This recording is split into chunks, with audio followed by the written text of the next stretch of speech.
Should learn from the mistakes. మరి ఈ sentence అనేది లైఫ్ లో చాలా ఇంపార్టెంట్. అది ఒక హీరోకైనా కావచ్చు, ఒక డైరెక్టర్ కైనా కావచ్చు. మరి అన్ఫార్చునేట్లీ బాధాకరమైన విషయం ఏంటంటే ఈ రూల్ సుజిత్ గారికి వర్తించలేదు.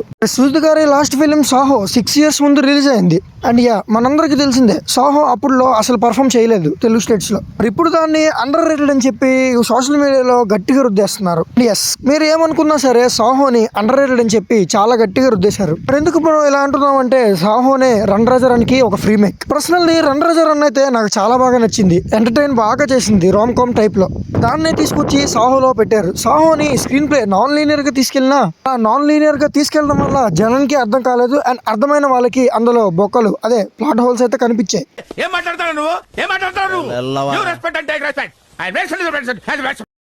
మన ఛానల్ రూల్ ప్రకారం ఏ సినిమాకి హైప్ ఎక్కించుకొని వెళ్ళి ఫూల్ అవ్వకూడదని చెప్పి మనం రూల్ పెట్టుకున్నాం. ఆ రూల్ అయితే నేను ఇక్కడ అప్లై చేశాను. ఏ హైప్ పెట్టుకోకుండా మూవీకి అయితే వెళ్ళాను. ట్రైలర్ అయితే చాలా గట్టిగా కట్ చేశారు. ట్రైలర్ కట్ అయితే నాకు పిచ్చిగా నచ్చింది. అండ్ సుజిత్ గారు 6 years బ్యాక్ చేసిన పనే మళ్ళీ గుర్తొచ్చింది. సాహో టైంలో కూడా టీజర్ గానీ ట్రైలర్ గానీ అద్భుతంగా హాలీవుడ్ లెవెల్లో కట్ చేశాడు. అండ్ సినిమాలో మాత్రం ఆ కాన్సెప్ట్ ఆ స్టోరీ నాన్ లీనియర్ గా తీసుకెళ్లి చాలా ప్లాట్ హోల్స్ ని పెట్టేసింది. స్క్రీన్ ప్లే లో అయితే ఇన్కన్సిస్టెన్సీ కంప్లీట్ గా కనబడిపోయింది. అండ్ స్క్రీన్ ప్లే మొత్తం స్టార్టింగ్ నుంచి డల్ అయిపోయింది.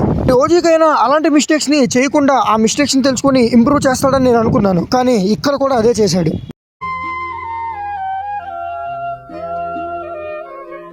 రివ్యూలోకి అయితే క్లారిటీగా వెళ్ళిపోదాం. ఫస్ట్ హాఫ్ గురించి అయితే ఫస్ట్ మాట్లాడుకుందాం. ఫస్ట్ హాఫ్ లో బ్రిక్ బై బ్రిక్స్ కాన్సెప్ట్ ని స్టోరీని అయితే బిల్డ్ చేశాడు. స్టోరీలోకి అయితే ఇన్వాల్వ్ అవడానికి జనాలకి అదే నార్మల్ ఆడియన్స్ కి మూవీ లవర్స్ కి ఈవెన్ ఫ్యాన్స్ కూడా టైం అయితే పట్టింది. ఎందుకంటే ఆ స్క్రీన్ ప్లే అనేది ప్లెయిన్ గా స్ట్రైట్ ఫార్వర్డ్ గా కంప్లీట్ డల్ గా తీసుకెళ్లిపోయాడు. ఇన్ఫాక్ట్ ఫస్ట్ హాఫ్ లో అయితే ఖచ్చితంగా మనకి హై ఇచ్చే మూమెంట్స్ అయితే ఉంటాయి. బట్ మొత్తం ఫస్ట్ హాఫ్ కి ఒక 2-3 దాకే ఉంటాయి. ఫస్ట్ హాఫ్ లో సూపర్ గా ఉండే మూమెంట్స్ ఏమైనా ఉన్నాయంటే అది starting OG title card and interval bang. అంతకు మించి స్టోరీలో కానీ కాన్సెప్ట్ లో కానీ చాలా ప్లాట్ హోల్స్ అయితే వచ్చేసాయి. మీకు ప్లాట్ హోల్ అంటే అర్థం కావాలి అంటే మీకు ఎగ్జాంపుల్ గా ఒక సీన్ అయితే చెప్తాను. సపోజ్ విలన్ అండ్ ఇంకా విలన్ వాళ్ళ తమ్ముడు శ్రీకాకుళం డిస్ట్రిక్ట్ లో ఉన్నారు.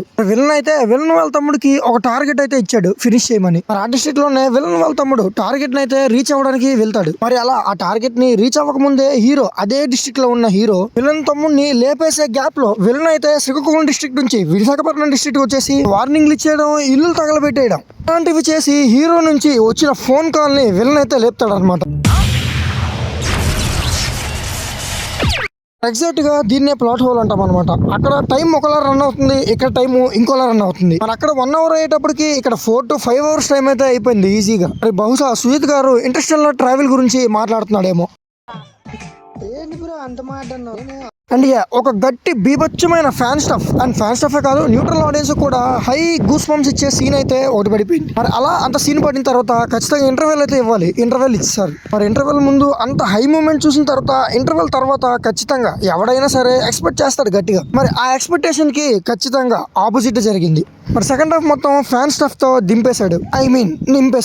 ఇంకో విషయం ఏంటంటే ఓజీ మీద ఎక్కువ ఇంట్రెస్ట్ కలిగించింది ఆ జపనీస్ కాన్సెప్ట్. మరి మన సుజిత్ గారు ఏం చేశారంటే ఆ జపనీస్ కాన్సెప్ట్ ని మొత్తం లేపేసి ఇందులో జపనీస్ కాన్సెప్ట్ లేదు, ఓన్లీ గ్లిమ్స్ మాత్రమే ఈ మూవీలో చూపిస్తాం, నెక్స్ట్ పార్ట్ లో జపనీస్ మూవీని చూపిస్తాం అన్నట్టు రివెంజ్ డ్రామా అయితే కుక్ చేశాడు. And Priyanka Mohan the robot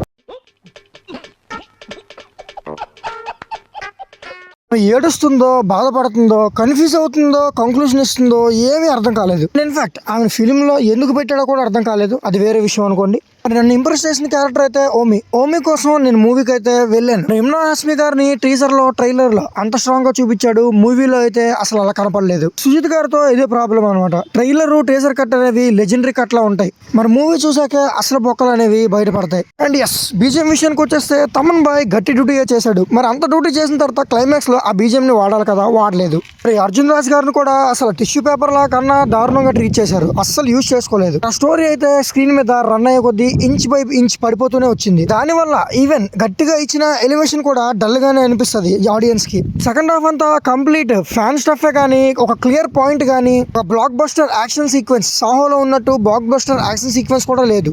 movie అయితే చూసిన తర్వాత నాకు ఒకటే అనిపించింది, సుజిత్ గారు ఇంకా పెద్ద హీరోలతో సినిమా తీయకుండా లో బడ్జెట్ లో ప్లాన్ చేసుకోవడం బెటర్ అనిపించింది. ఫిలిం అయితే పవన్ కళ్యాణ్ గారికి కంబ్యాక్ అయితే అవ్వచ్చు కానీ ఒక స్ట్రాంగ్ ప్లాట్ మంచి యాక్షన్ సీక్వెన్స్ అయితే కాదు. ఫైనల్లీ నేను దీనికి ఇచ్చే రేటింగ్ అయితే 5.8/10. పవన్ కళ్యాణ్ గారి స్క్రీన్ ప్రెసెన్స్ యాక్షన్ సీక్వెన్స్ కోసమే మూవీ అయితే చూసుకోవచ్చు ఒకసారి. అంతకు మించి మూవీలో అయితే ఏమీ లేదు.